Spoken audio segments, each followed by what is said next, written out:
Hello friends, welcome to education Adda. उम्मीद है आप सब अच्छे होंगे। अगर आपने ये चैनल सब्सक्राइब नहीं किया तो इसे सब्सक्राइब करें। आने वाली वीडियो को मिस ना करने के लिए बेल आइकॉन दबाएं। तो हमने शुरू की थी एनसीईआरटी। हमने 8th क्लास की एनसीईआरटी शुरू की थी, जिसमें हम ज्योग्राफी का थर्ड लेसन कर रहे थे। पहले 2 लेसन हमने कर लिए हैं। तो हमने ये जो थर्ड लेसन था ये कल वाले पार्ट में हाफ कर लिया था, क्योंकि वीडियो बहुत ही लंबी हो जाती है और आपको वीडियो देखना फिर लंबी वीडियो देखना फिर आपको थोड़ी सी परेशानी होती। तो हमने सोचा इसे 2 भागों में बांट देते हैं। तो हमने पहले भाग में जो हम लेसन कर रहे हैं वो है मिनरल एंड पावर रिसोर्सेज, मतलब कि जो खनिज हैं और शक्ति संसाधन हैं उनके बारे में हम पढ़ रहे थे। जिसमें हमने लगभग जो हमारा मिनरल था कि जो हमारे खनिज थे उनके बारे में हमने पढ़ लिया था कि वो क्या होते हैं, कहाँ से निकाले जाते हैं, उनकी कहाँ कहाँ कितना कितना वितरण है, कौन से देश में वो कौन लीड कर रहा है, कौन से मिनरल्स को कौन सा देश सबसे ज़्यादा उत्पादन करता है, कौन सा देश नहीं उत्पादन करता। इन सभी बातों को हमने पढ़ लिया था। और ये जो रिसोर्सेज हैं इनको हमने बचा के कैसे रखना है, जो हमारे खनिज संसाधन थे, तो इनके बारे में हमने सभी पढ़ लिया था। और आज जो हम करने वाले हैं वो है पावर रिसोर्सेज। ठीक है, पावर रिसोर्सेज कौन से होते हैं? ये होते हैं शक्ति संसाधन। शक्ति संसाधन कल हमने पढ़ा था खनिज संसाधन, आज हम पढ़ेंगे शक्ति संसाधन। तो शक्ति संसाधनों को 2 भागों में बांटा जाता है। तो वो 2 भाग कौन कौन से होते हैं? एक तो होते हैं कन्वेंशनल और दूसरा होता है नॉन कन्वेंशनल, मतलब परंपरागत और गैर परंपरागत। जो परंपरागत साधन है, सबसे पहले हम इसकी बात करेंगे कि परंपरागत साधन कौन से होते हैं।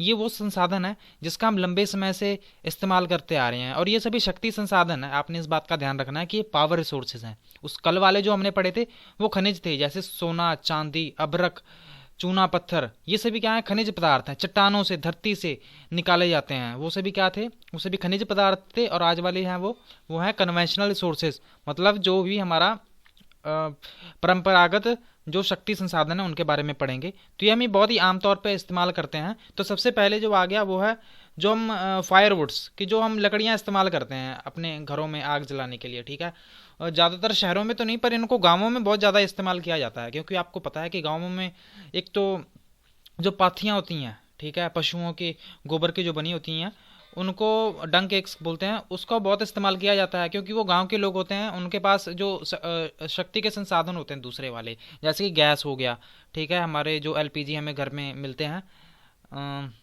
लिक्विफाइड पेट्रोलियम गैस जो मिलता है, तो वो गाँवों तक इतनी पहुंच नहीं होती।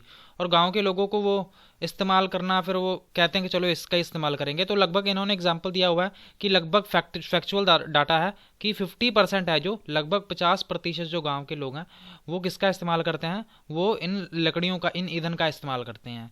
और ये जो फॉसिल फ्यूल क्या होते हैं? जीवाश्म। ठीक है, फॉसिल फ्यूल क्या होते हैं?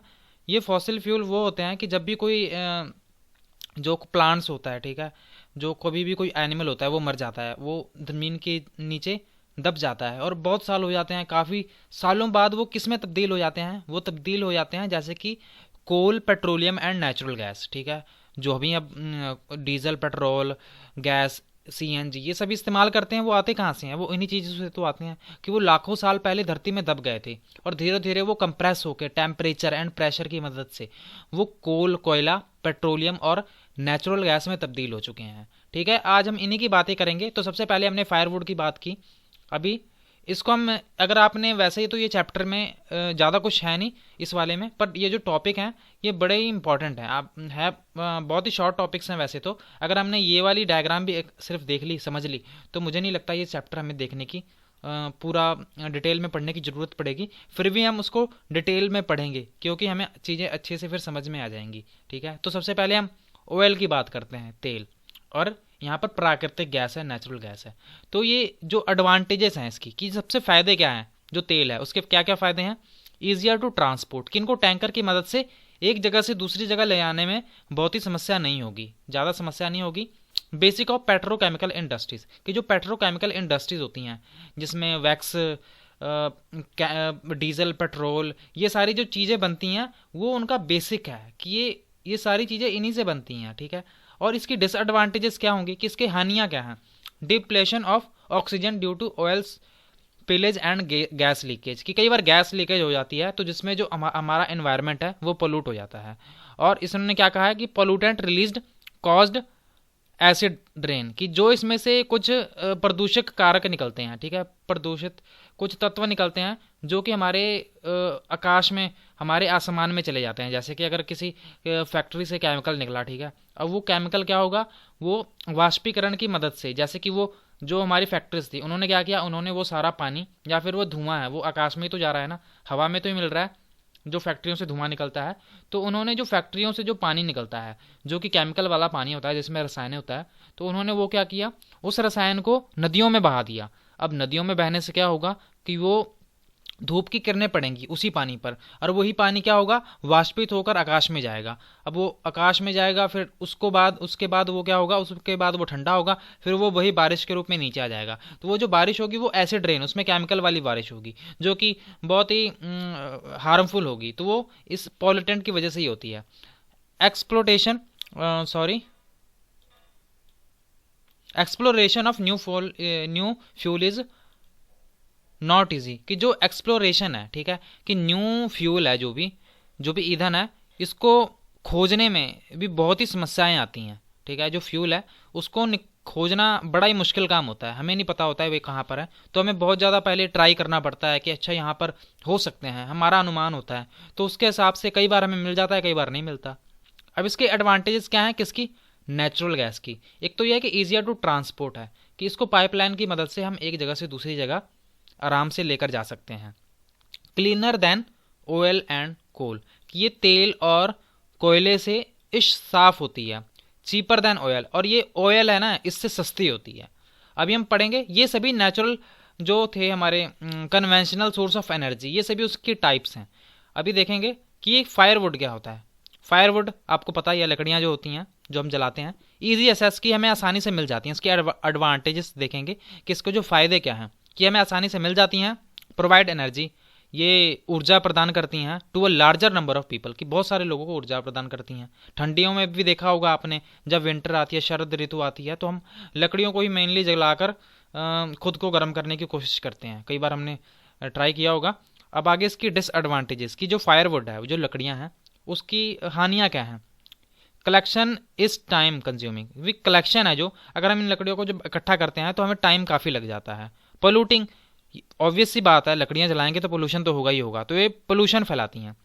प्रमोटिंग ग्रीन हाउस इफेक्ट, कि ये ग्रीन हाउस इफेक्ट होता है ना, कि जैसे कि जो हम ज़्यादा जलाते जा रहे हैं, ठीक है, जैसे हमारे व्हीकल से जो धुआं निकलता है, फैक्ट्री से जो धुआं निकल रहा है, तो इनसे जो गर्मी निकलती है उसमें से वो क्या कर रही है, वो हमारे कार्बन डाइऑक्साइड जो है उसकी मात्रा को बढ़ा रहे हैं। तो उससे क्या हो रहा है कि जो ओजोन लेयर है वो पिघलती, वो डिप्लेट होती जा रही है, वो नष्ट होती जा रही है। तो इसे हम कहते हैं ग्रीन हाउस इफेक्ट। और आ गया लास्ट में डिफॉरेस्टेशन, की अगर हम लकड़ियों का इस्तेमाल कर रहे हैं, ऑब्वियस सी बात है, कई बार हम लकड़ियाँ काटना भी शुरू कर देंगे जंगलों से, तो इसलिए क्या हो रहा है कि हम वनों को काट रहे हैं इसके लिए, तो वने, ये भी गलत बात है, ये भी इसके डिसएडवांटेजेस में आ जाएंगी। अब आगे कोयले की बात। कोयला, इसका भी ये है कि ये आसानी से हमें मिल जाता है, ठीक है, कोयला है वो आसानी से हमें मिल जाता है, इतनी ज़्यादा समस्या आती नहीं। एफिशिएंट कन्वर्जन टू इलेक्ट्रिसिटी, कि कोयले की मदद से हम जो बिजली का उत्पादन है बड़ी आसानी से कर सकते हैं पर्याप्त मात्रा में। अब इसका डिसएडवांटेजेस क्या है, कि इसकी हानियाँ क्या हैं, कि पोल्यूटिंग सोर्स है, कि ये प्रदूषण फैलाता है, सही बात है। बल्कि टू ट्रांसपोर्ट, इसको ट्रांसपोर्ट एक जगह से दूसरी जगह ले जाना भी बड़ा मुश्किल काम है। अब आ गया हाइडल पावर। हाइडल पावर क्या होता है, कि जब भी हम बिजली की मदद से, जब हम पानी की मदद से, ये हम आगे हम डिटेल में समझेंगे, कि जब पानी की मदद से हम बिजली का उत्पादन करते हैं उसे हम हाइडल पावर कहते हैं। ये क्या है, नॉन पोल्यूटिंग है, इससे कोई पोल्यूशन नहीं होता। प्रमोट्स इरिगेशन एंड फिशिंग, किससे, इरिगेशन है जो सिंचाई है, और जो फिशिंग है, मछली पकड़ते हैं जो मछुआरे होते हैं, वो भी इससे इनको प्रमोशन मिलता है, प्रमोट करते हैं कि वहाँ पर जो बाद में जो पानी बचता है इलेक्ट्रिसिटी पैदा करने के बाद, उसको बाद में फिशिंग या इरिगेशन के लिए इस्तेमाल कर दिया जाता है। अब ये चीप है, सस्ता है। इन्होंने दूसरे डिसएडवांटेजेस में क्या लिखा है, कि डिस्प्लेसमेंट ऑफ लोकल कम्युनिटी, कि यहाँ पर बहुत सारे लोगों को एक जगह से दूसरी जगह जाना पड़ता है जब ये प्रोजेक्ट लगाया जाता है। और इंडोटेट्स लो लाइंग रीजन, कि इससे क्या होता है कि जो लो लाइंग रीजन, मतलब कि यहाँ पर कई बार जो बहुत ही कम गड्ढे वाले एरिया होते हैं, कि वहाँ पर उसकी जो ऊंचाई होती है वो बहुत ही कम होती है, ठीक है। तो लो लाइंग एरिया होंगे, खड्डे जैसे होंगे, तो वहाँ पर बाढ़ जैसी आ जाती है इस प्रोजेक्ट के कारण, ठीक है। तो ये भी इसकी हानि है। एक्सपेंसिव टू सेटअप, वैसे लॉन्ग टर्म में तो इसकी भले ही ये चीप हो जाती है, बट एक बार अगर इसको लगाना हो तो वो बहुत ही ज़्यादा महंगा पड़ता है। तो इसे हम क्या कहते हैं कि एक्सपेंसिव टू सेटअप। ये सभी इनकी बातें थी। अभी हम देखेंगे कि हम क्या पढ़ रहे थे, फायरवुड के बारे में पढ़ रहे थे। तो the reserves of this minerals are limited, world population is consuming them is far greater than the rate of their formation. तो सही बात कही है इन्होंने कि जो इनका जो फॉर्मेशन का जो टाइम है, ठीक है, ये भी जो हम रिजर्व्स इस्तेमाल कर रहे हैं, जो भी हम खनिज ये इस्तेमाल कर रहे हैं, इनका जो फॉर्मेशन का जो टाइम है, ठीक है, वो बहुत ही कम है। और एज कंपेरिजन टू, हम इसका जितनी तेजी से इस्तेमाल कर रहे हैं उतनी तेजी से इनका उत्पादन हो नहीं रहा। तो इसमें क्या हो रहा है कि एक टाइम ऐसा आएगा जब ये एग्जॉस्टेड हो जाएंगे। क्या हो जाएंगे कि ये खत्म हो जाएंगे। एक दिन ऐसा आएगा कि ये सारे रिसोर्सेज हैं वो खत्म हो जाएंगे। अब बात करते हैं कोल की। कोयला, कोयला क्या है, एक डोमेस्टिक फ्यूल है। इसको हम कहाँ कहाँ इस्तेमाल करते हैं, इसको हम इंडस्ट्रीज में इस्तेमाल करते हैं, उद्योगों में, जहाँ पर आयरन एंड स्टील का उत्पादन किया जाता है। यहाँ पर स्टीम इंजन जो होते हैं, ठीक है, स्टीम इंजन, इनको इलेक्ट्रिसिटी इनमें इस्तेमाल किया जाता है इलेक्ट्रिसिटी पैदा करने के लिए, ठीक है, जनरेट इलेक्ट्रिसिटी। यहाँ पर हम इसको मेनली इन फैक्ट्रीज में क्यों इसका जो है इस्तेमाल करते हैं कि इससे बिजली पैदा की जाती है। और जो आपने ये भी बात याद रखनी है कि जो इलेक्ट्रिसिटी हम कोल से, जो बिजली हम कोयले से पैदा करते हैं, उसे हम थर्मल पावर कहते हैं। क्या कहते हैं, उसे हम थर्मल पावर कहते हैं। और ये जो कोल है इसको भी बनने में लगभग मिलियंस ऑफ ईयर, लाखों साल लग जाते हैं, ठीक है, लाखों साल इस कोल को बनने में लग जाते हैं। और ब्यूरिड सनशाइन भी इसे कहा जाता है। किसे, जो कोल है, जो कोयला है, उसे ब्यूरिड सनशाइन भी कहा जाता है। ब्यूरिड सनशाइन आपने याद रखना है। और इसका जो लीडिंग प्रोड्यूसर है, सबसे ज़्यादा इसका जो उत्पादन करने वाले देश हैं वो कौन कौन से हैं, तो उसमें से है एक पहले पे चाइना, फिर USA, Germany, Russia, south Africa and France. ये सारे जो देश हैं ये इसका सबसे ज़्यादा उत्पादन करते हैं। आप मेन पहले दो याद रख सकते हैं कि जो चाइना और यूएसए हैं, इन दोनों का सबसे ज़्यादा कोयले का सबसे ज़्यादा उत्पादन चाइना और यूएसए करते हैं।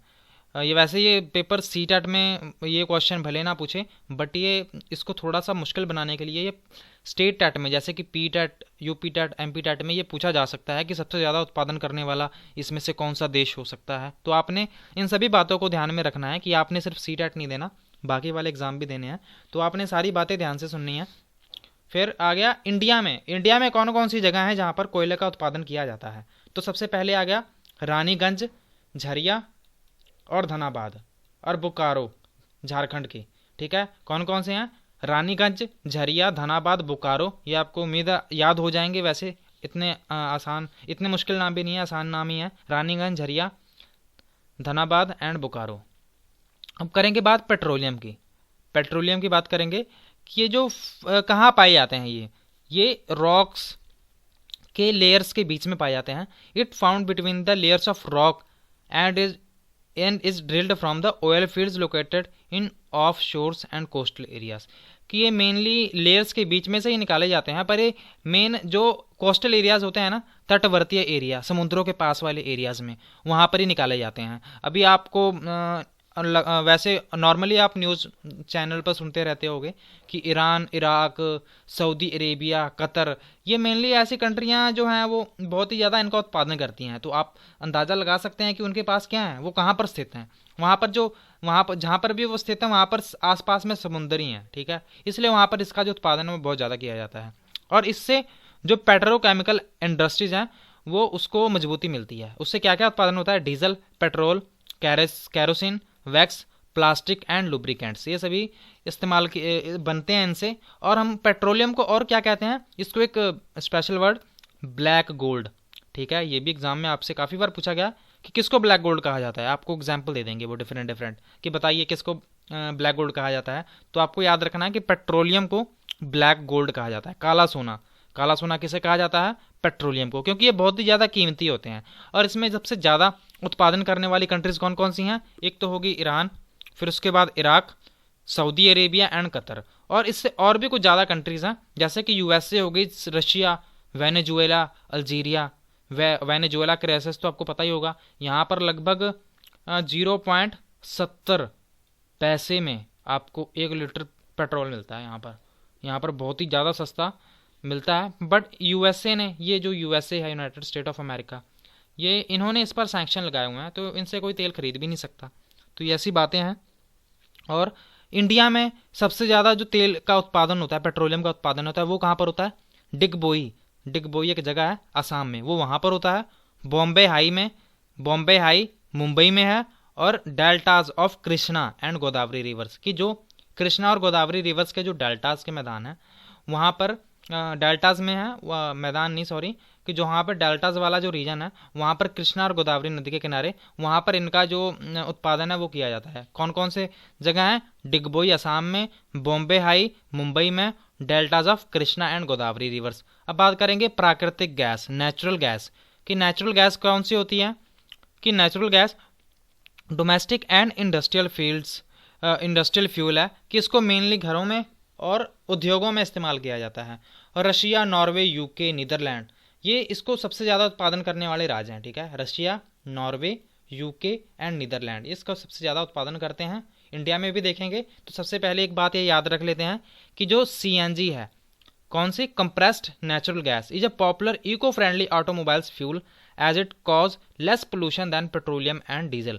कि ये जो सीएनजी है, इसको कहा है कि इन्होंने हमें इसको इको फ्रेंडली क्यों कहते हैं, कि ये इसकी जो नेचर है वो इको फ्रेंडली क्यों है? क्योंकि ये जो पोल्यूशन करती है बहुत ही कम करती है, इसलिए हम इसको इको फ्रेंडली कहते हैं। इसकी जो फुल फॉर्म है कंप्रेस्ड नेचुरल गैस। ये भी काफ़ी बार पूछा जाता है कि इनमें से कौन सी गैस है जो कि इको फ्रेंडली गैस है, तो आपने बताना है कि वो गैस सीएनजी है। अभी देखेंगे कि इंडिया में जो नेचुरल गैस है उसका कहाँ कहाँ इसको देखा जाता है, उत्पादन किया जाता है। एक तो होगी Jaisalmer, Krishna Godavari delta, Krishna Godavari delta, Tripura and some areas of shore in Mumbai have natural gas resources. Area of shore in Mumbai मतलब कि इसके जो तटवर्ती एरिया हैं, कोस्टल एरियाज में मुंबई के, यहाँ पर जो नेचुरल गैस के जो रिसोर्सेज हैं, संसाधन हैं, वहाँ पर पाए जाते हैं। अभी ये जो toxic pollutant release from burning this fuels are also a cause of concern. एक प्रॉब्लम वाली बात ये भी है कि ये जो नेचुरल गैस है, इनसे कई वो निकलती हैं क्या, कि बहुत ही ज़्यादा हानिकारक जो गैसें होती हैं वो निकलती हैं इन्हीं में से। ठीक है, तो जो कि हमारे ओजोन लेयर है उसको वो नष्ट करते जा रहे हैं। तो ये भी एक प्रॉब्लम वाली बात है। कौन सी? कि ये यहाँ से पोल्यूटेंट निकलते हैं इन गैस को जब जलाते हैं हम। अब हम देखेंगे हाइडल पावर। हाइडल पावर को हमने देखा था ना ऊपर, कि हाइडल पावर से कि उसको लगाना थोड़ा सा, जैसे कि स्टार्टिंग में अगर इसको लगाना है तो उसको पैसे बहुत देने पड़ते हैं। इसके हम डिसएडवांटेजेस में पढ़े थे, कई बार बाढ़ आ जाती है, फ्लड्स आ जाते हैं, और इसको लगाने से कोई एनवायरनमेंट को पोल्यूशन तो नहीं होता। ठीक है, वो हमने इसके एडवांटेजेस में पढ़ा था। अभी हम इसको डिटेल में पढ़ेंगे कि ये काम कैसे करता है। और नॉर्वे है, जो Norway was the first country in the world to develop hydroelectricity. कि नॉर्वे जो था वो यूरोपियन कंट्री है, ये विश्व की सबसे पहली कंट्री थी जिन्होंने हाइड्रो इलेक्ट्रिसिटी सबसे पहले इसका उत्पादन किया था। ये जो हाइडल पावर है इसका सबसे पहले उत्पादन किया था। आपको ये एक इमेज दिख रही होगी यहाँ पर। अभी इस इमेज को समझेंगे। यहाँ पर जनरेटर लगे हुए हैं, यहाँ पर वाटर दिख रहा होगा आपको। तो रेन वाटर और river water stored in dams is made to fall from heights. मतलब कि आपको जो रेन वाटर होंगे, जो वर्षा का पानी होगा या जो नदियों का पानी होगा, इसको यहाँ पर आपको दिख रहा है ना कि ये डैम है। ठीक है, ये डैम में इसको इकट्ठा कर लिया गया है। इसके बाद क्या होगा कि जब ये पानी ऊंचाई से इस नीचे वाली जगह पर आएगा, ठीक है, यहाँ से आपको दिख रहा होगा नीचे से आ रहा है, गिरेगा तो क्या होगा, यहाँ पर कुछ ब्लेड्स लगे होंगे। ये देखो आपको यहाँ पर ये ब्लेड्स दिखाई दे रहे होंगे। ठीक है, और ब्लेड्स के साथ ही यहाँ पर जनरेटर लगा हुआ है। जब पानी बहुत ही तेजी से आएगा तो ये जो ब्लेड्स हैं वो घूमना शुरू कर देंगे। उसके घूमने के साथ साथ जो जनरेटर है वो क्या करने लग जाएगा, वो बिजली पैदा करनी शुरू कर देगा। इसी को हम क्या कहते हैं, इसी को हम हाइड्रो इलेक्ट्रिसिटी कहते हैं। और जो यहाँ पर जो पानी बच गया, अब जैसे कि यहाँ पर पानी आया, यहाँ से ये घूमा, ठीक है, उसके बाद यहाँ से बिजली उत्पादन होनी शुरू हो गई। और इसका जो पानी आ रहा है, ठीक है, अब ये तो किसी काम का नहीं है, तो इस पानी को हम कहाँ भेज देंगे, इस पानी को किसानों की जो फसलें हैं उनकी सिंचाई के लिए भेज देंगे, और मछली पकड़ने के लिए, मछुआरों के लिए हम इसको पानी को इस्तेमाल कर लेंगे। ठीक है, और जो विश्व की 1/4 इलेक्ट्रिसिटी है, ठीक है, पूरे विश्व में लगभग 100% में से लगभग 25% कह सकते हैं कि उसकी जो इलेक्ट्रिसिटी है वो 1/4 इलेक्ट्रिसिटी वो कहाँ से पैदा की जाती है, वो ऐसे ही पैदा की जाती है, कैसे, हाइडल पावर से। और सबसे ज़्यादा उत्पादन करने वाले देश कौन कौन से हैं? Paraguay, Norway, Brazil and China. ये चारों कंट्री हैं जो कि सबसे ज़्यादा उत्पादन करती हैं हाइडल पावर का। और भारत में वो कौन कौन सी जगह है जहाँ पर इसका उत्पादन किया जाता है? तो वो कौन कौन सी हैं? भाखड़ा नंगल, गांधीनगर, नागार्जुन सागर और दामोदर वैली प्रोजेक्ट। आप इसको जरूर याद करें, भाखड़ा नंगल, गांधी सागर एंड नागार्जुन सागर या दामोदर वैली प्रोजेक्ट। ये सभी जो जगह हैं यहाँ पर हाइडल जो है बिजली पैदा की जाती है, हाइड्रो इलेक्ट्रिसिटी पैदा की जाती है। और इन्होंने एक और फैक्ट लिखा हुआ है, the site of the world first solar and wind powered bus shelter in Scotland, कि ये सबसे पहले स्कॉटलैंड में स्थित की गई थी, जो कि first solar and wind powered bus shelter है। तो ये चलो इसको हम यहीं छोड़ते हैं, अभी हम देखते हैं नेक्स्ट टॉपिक को, non conventional sources of energy, कि जो नॉन कन्वेंशनल कौन से गैर परंपरागत संसाधन है ऊर्जा के, ठीक है, ऊर्जा के गैर परंपरागत साधन। पहले वाले तो हमने जो पढ़ा था कि जो खत्म हो जाएंगे, ठीक है, एक टाइम पर आके, वो कुछ समय के लिए होते हैं ये वाले, और ये हमारे पर्यावरण को भी बहुत ही हानि पहुंचाती हैं। पर ये जो नॉन कन्वेंशनल है, गैर परंपरागत हैं, ये हमारे एनवायरनमेंट को इतना हानि नहीं पहुंचाते, तो ये बहुत ही अच्छे हैं हमारे एनवायरनमेंट के लिए। तो ये एनवायरनमेंट पोल्यूशन नहीं फैलाते, इसलिए हम इसका इस्तेमाल ज़्यादा करने के लिए प्रमोट करते हैं। तो इसमें कौन कौन से सबसे पहले आएंगे? गैर परंपरागत के सबसे पहले एग्जाम्पल्स देखेंगे, सोलर एनर्जी, धूप की जो किरणें होती हैं, ठीक है, उनको इस्तेमाल करना। विंड एनर्जी, की जो पवन ऊर्जा है उसका इस्तेमाल करना। एक आ गया टाइडल एनर्जी, तो ये होती है कि जो टाइड्स नहीं आती, जो कि ज्वार भाटा आता है, ठीक है, जो हमने ये पढ़ा था कि जब भी सूरज की किरणें या चंद्रमा की किरणें जो होती हैं उनकी ग्रेविटेशनल फोर्स होती है, ठीक है, सूरज और चंद्रमा की जो ग्रेविटेशनल फोर्स होती है, गुरुत्वाकर्षण बल होता है, वो हमारे जो कॉन्टिनेंट्स हैं, महासागर हैं, इनके जो स्तर को ऊपर खींचता है और नीचे छोड़ता है, ठीक है, इसकी वजह से इनको काफ़ी इस्तेमाल किया जा सकता है।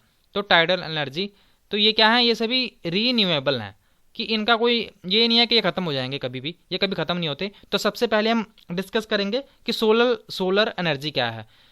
जो सूर्य ऊर्जा है उसको पढ़ेंगे पहले। तो सोलर एनर्जी में क्या होता है कि सोलर सेल होते हैं, ठीक है, इसको इस्तेमाल किया जाता है इलेक्ट्रिसिटी पैदा करने के लिए। तो सूरज की किरणें पहले उस सेल पे पड़ेंगी तो वो सेल चार्ज हो जाते हैं, तो ठीक है, उसके बाद उससे हम इलेक्ट्रिसिटी पैदा करते हैं। और उसी तरह बहुत सारे सेलों को जोड़ देते हैं और सब हम सोलर पैनल बनाकर भी जनरेट इलेक्ट्रिसिटी करते हैं। तो हम अभी देखेंगे विंड एनर्जी जो थी, ठीक है, सबसे पहले हमने सोलर एनर्जी की बात की थी, तो उसे पहले डिस्कस करेंगे कि सोलर एनर्जी है उसकी एडवांटेजेस एंड डिसएडवांटेजेस कौन कौन सी हैं। तो सबसे पहले कि ये इनएग्जॉस्टिबल है, कि ये कभी ख़त्म नहीं होगी। तो ये बात सही है कि जो सूरज की किरणें हैं क्या वो कभी ख़त्म हो सकती हैं? नहीं होंगी। नॉन पोल्यूटिंग, कि अगर सूरज की किरणों का सूरज की किरणें तो वैसे भी पड़ ही रही हैं, अगर आप कुछ नहीं करोगे तो वो फिर भी पड़ेंगी, नहीं करोगे फिर भी पड़ेंगी। तो अगर आपने वैसे उसका इस्तेमाल कर लिया तो भी अच्छी बात है, ठीक है। तो ये नॉन पोल्यूटिंग है, इससे कोई पोल्यूशन नहीं होता जो सूरज की किरणें हैं। डिसएडवांटेजेस, कि जो सोलर पैनल लगाए जाते हैं ना, सोलर पैनल जो लगाए जाते हैं वो बहुत ही महंगे होते हैं, ठीक है। तो ये एक्सपेंसिव है, यहाँ पर लिखा भी हुआ है उन्होंने ये कि एक्सपेंसिव है, महंगे बहुत हैं। Diffuse sources so gets wasted, कि इसको लगाने के लिए भी हमें पक्का नहीं पता होता, ठीक है। कि जैसे कि पेट्रोलियम है, पेट्रोलियम का हमें पता है कि ये एक जगह पर यहाँ पर अगर मिलने शुरू हो गए तो वहाँ पर मिल जाएंगे। तो इसका जो हिसाब है वो ऑपोजिट है, ठीक है। हमें नहीं पता कि अच्छा धूप की किरणें यहाँ पर पूरी अच्छी तरह से पड़ेंगी, और इसके लिए हमें जगह भी बहुत ज़्यादा चाहिए, ठीक है। अगर इसका हमने सोलर पैनल का करना है, उससे बिजली उत्पादन करना है, तो उसके लिए हमें जगह बहुत ज़्यादा चाहिए। अब बात करेंगे विंड एनर्जी की। तो जो विंड एनर्जी है, पवन ऊर्जा है, जो हवाएं चलती हैं, उसका जब इस्तेमाल हम एनर्जी उत्पादन के लिए करते हैं तो इसकी एडवांटेजेस क्या होंगी कि ये नॉन पोल्यूटिंग है। तो हाँ, ये भी सही है कि जो हवाएं चल रही हैं वो नॉन पोल्यूटिंग है, उसमें कोई पोल्यूशन नहीं है, उससे कोई पोल्यूशन नहीं होगा जिन मशीनों का हम प्रयोग करेंगे। Low cost production of electricity once setup, तो इन्होंने कहा है कि अगर एक बार हम इसको चला दें, ठीक है, पहले पहले तो भले पैसा लगेगा, पर एक बार हम इसको अगर चला दें तो जो प्रोडक्शन है इलेक्ट्रिसिटी पैदा करने की जो लागत है वो बहुत ही कम पड़ेगी। सेफ एंड क्लीन, ये सेफ भी है और साफ भी है, ठीक है। और दूसरा डिसएडवांटेजेस क्या होगा कि इससे शोर बहुत आता है, नॉइज पोल्यूशन होता है, ठीक है, शोर पोल्यूशन इससे होता है, शोर प्रदूषण होता है। Wind mill costly to setup, इन्होंने दूसरे पॉइंट में क्या कहा है कि विंड मिल्स है ना जो, इसको उत्पादन करने के लिए जो हमें पैसे देने पड़ते हैं वो बहुत ज़्यादा देने पड़ते हैं, ठीक है।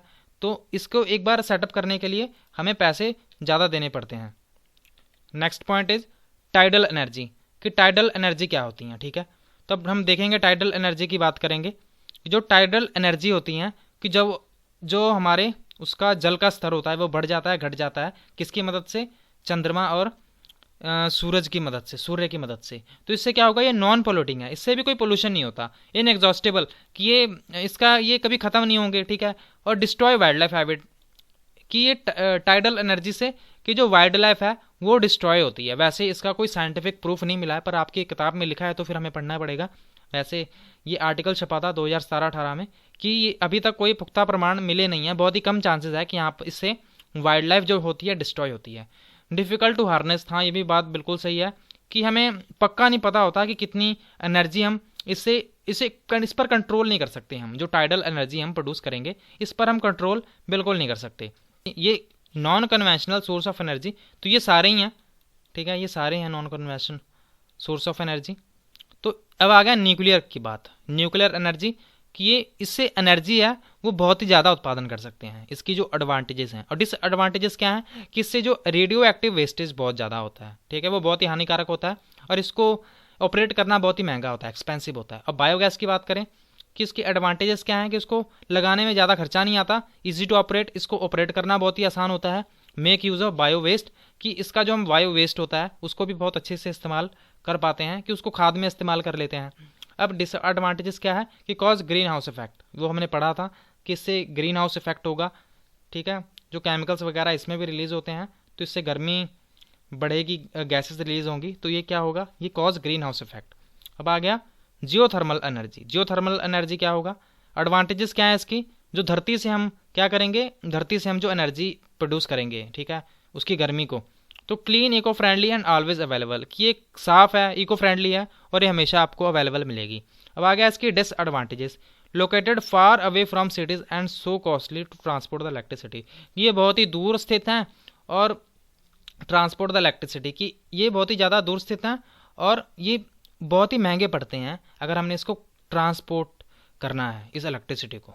अब देखेंगे कि ये जो मेन है, जो हम क्या पढ़ रहे थे, हम टॉपिक जो हमारा था वो था सोलर एनर्जी, कि ये जो सोलर एनर्जी है इसको हम मेनली ट्रॉपिकल जो कंट्रीज़ हैं, कि जो कंट्रीज़ हैं हमने पढ़ा था कि ये समझ लीजिए ये है हमारा ग्लोब, ठीक है, यहाँ पर कौन सी रेखा होती है, इक्वेटर, यहाँ पर Tropic of Cancer, Tropic of Capricorn, तो ये वाली जो रेखा है इसके जो आसपास जितने भी कंट्रीज आएंगी, ठीक है, इसके यहाँ पर जितनी भी कंट्रीज आएंगी, तो आपको पता था कि जो सूरज की किरणें हैं यहाँ पर वो सीधी पड़ेंगी यहाँ पर, ठीक है, यहाँ पर क्या पड़ेंगी, सीधी पड़ेंगी। तो इस वाले रीजन में जो धूप की किरणें हैं बहुत ही तीखी पड़ेंगी, तो यहाँ पर ट्रॉपिकल, ठीक है, ट्रॉपिकल कंट्रीज हैं वो सारी, तो वहाँ पर धूप की किरणें बहुत ज़्यादा पड़ेंगी, तो उनको जो सोलर पैनल लगाने में इतनी ज़्यादा समस्या नहीं होगी, उनको बहुत ज़्यादा बेनिफिट होगा।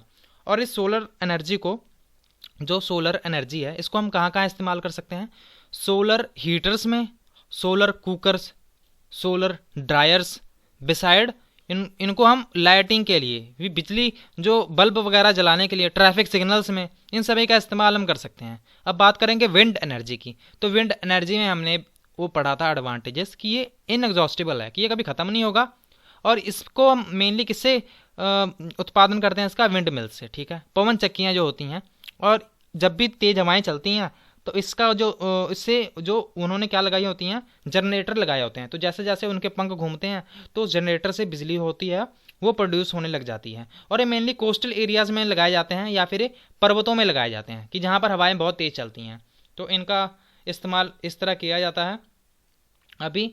और ये कहाँ कहाँ पर है इनका जो किया जाता है, वो है wind farms are found in Netherlands, Germany, Denmark, UK, USA and Spain.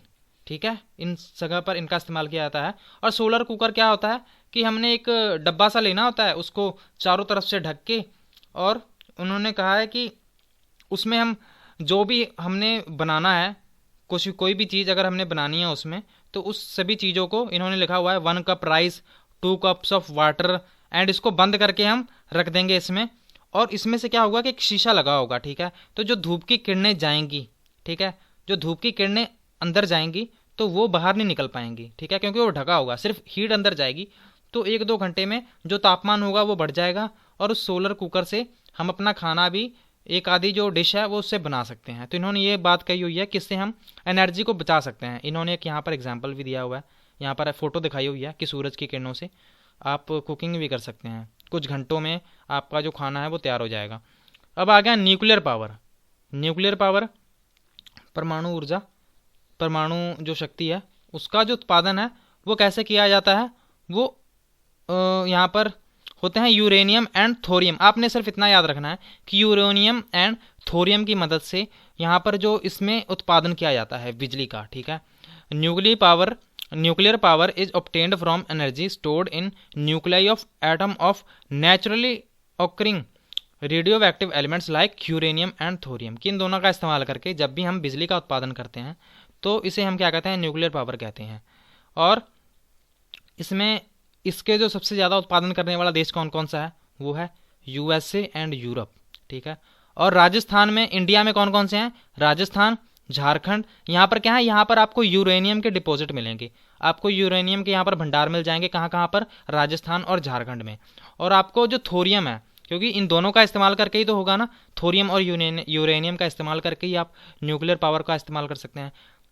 तो थोरियम कहाँ आपको मिलेगा, थोरियम आपको मिलेगा केरला में, ठीक है, मोनोजाइट सैंड्स ऑफ केरला। और आपको ये बहुत ही इंपॉर्टेंट है कि जो न्यूक्लियर पावर स्टेशन है वो इंडिया में कहाँ कहाँ स्थित है। एक है कलपक्कम इन तमिलनाडु, जो कलपक्कम है तमिलनाडु में है, तारापार महाराष्ट्र में है, राणा प्रताप सागर नियर कोटा, यानी कि राणा प्रताप सागर ये झारखंड में है, और जो नरोरा है वो उत्तर प्रदेश में, यूपी में है, और कैगा कर्नाटका में है। ये एग्जाम्पल, ये काफ़ी बार एग्जाम में पूछा जाता है कि ये आप बताइए कि इसमें से कौन सा न्यूक्लियर पावर प्लांट नहीं है, इसमें से कौन सा है, कौन सा कहाँ पर है। तो आप एक बार इसको जरूर देखें कि जो तारापुर महाराष्ट्र में है, Kalpakkam Tamil Nadu, Rana Pratap Sagar near Kota in Rajasthan, Narora Uttar Pradesh and Kaiga in Karnataka. तो इनको आपने याद करना है अच्छे से और समझ के याद करना है, कोई याद करना इतना मुश्किल काम भी नहीं है।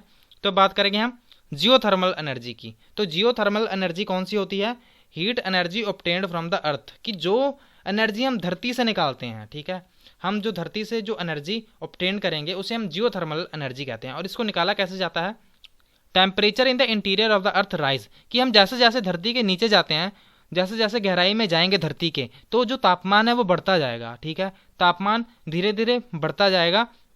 और एक टाइम पर आने पर इसी एनर्जी के कारण, क्योंकि कई बार हमें हॉट स्प्रिंग्स जो गर्म फुहारे होते हैं वो देखने को मिलते हैं, और इसी गर्मी का हम किस में भी इस्तेमाल कर सकते हैं, इसी गर्मी का हम इस्तेमाल जनरेट पावर की, पावर को, जो शक्ति को जो है वहाँ पर उसको जनरेट करने में कर सकते हैं।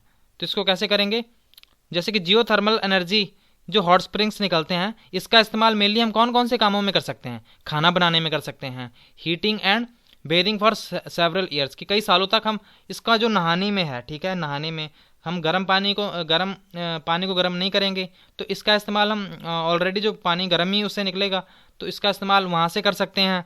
और USA has the largest geothermal power, कि यूएसए में सबसे लार्जेस्ट है जहाँ पर जियोथर्मल जो भूतापीय ऊर्जा जो होती है वहाँ पर उत्पादन की जाती है। फिर उसके बाद न्यूजीलैंड, फिर उसके बाद Iceland, Philippines and Central America. तो इन सभी देशों में इसका जो मेनली उत्पादन है वो किया जाता है। और भारत में जो मेनली उत्पादन किया जाता है वो कहाँ कहाँ किया जाता है, मणिकर्ण जो कि हिमाचल प्रदेश में है, और प्यूगा वैली इन लद्दाख। ये आपको पता है कि ये कोल्ड डेजर्ट है हमारे भारत का, कौन सा, लद्दाख।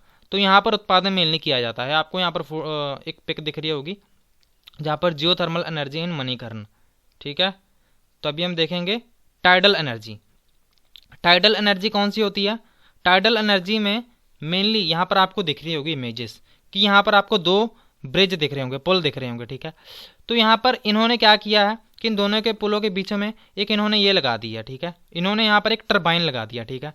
इन्होंने टरबाइन लगा दिया है। पानी का स्तर है वो दिन में 2 बार, एक बार घटेगा एक बार बढ़ेगा, मतलब 2 बार होगा इसका।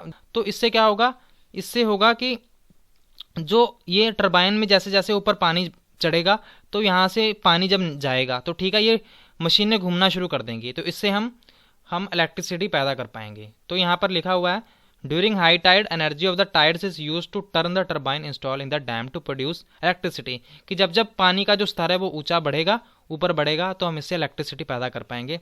और इसमें कौन कौन सी कंट्रीज हैं, रशिया है, फ्रांस है और gulf of Kutch in India, ठीक है।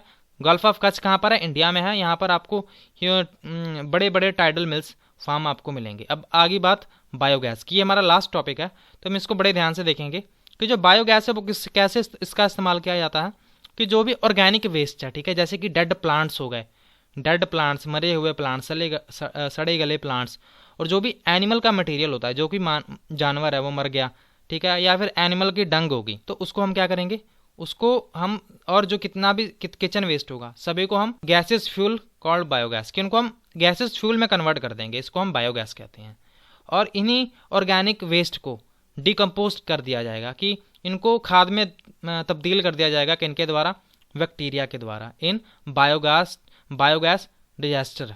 तो इससे क्या होगा, जब वो कन्वर्ट करेंगे तो वहाँ से एमिट बायोगैस निकलेगी, तो जो कि क्या होगी, मिक्सचर होगी, किसकी, मीथेन एंड कार्बन डाइऑक्साइड की जो मिक्सचर होगी। और इसका हम किस किस किस चीज़ों में इस्तेमाल कर सकते हैं, इसका हम कुकिंग, खाना बनाने के लिए इस्तेमाल कर सकते हैं। और कहाँ पर इसका इस्तेमाल कर सकते हैं, huge amount of organic manure each year, कि इसका खाद बनाने के लिए भी हम इस्तेमाल कर सकते हैं। पर इससे एक बात है, प्रॉब्लम है कि इससे जो प्रदूषण है वो बहुत ही ज़्यादा होता है। बहुत ही ज़्यादा मीन्स भी इससे प्रदूषण होता है कि इसकी एक, अगर इसकी एडवांटेजेस भी हैं तो इसकी डिसएडवांटेजेस भी हैं, अगर इसके लाभ हैं तो इसकी हानियाँ भी हैं। Energy is everywhere but we can see that harnessing this energy is both difficult as well as costly.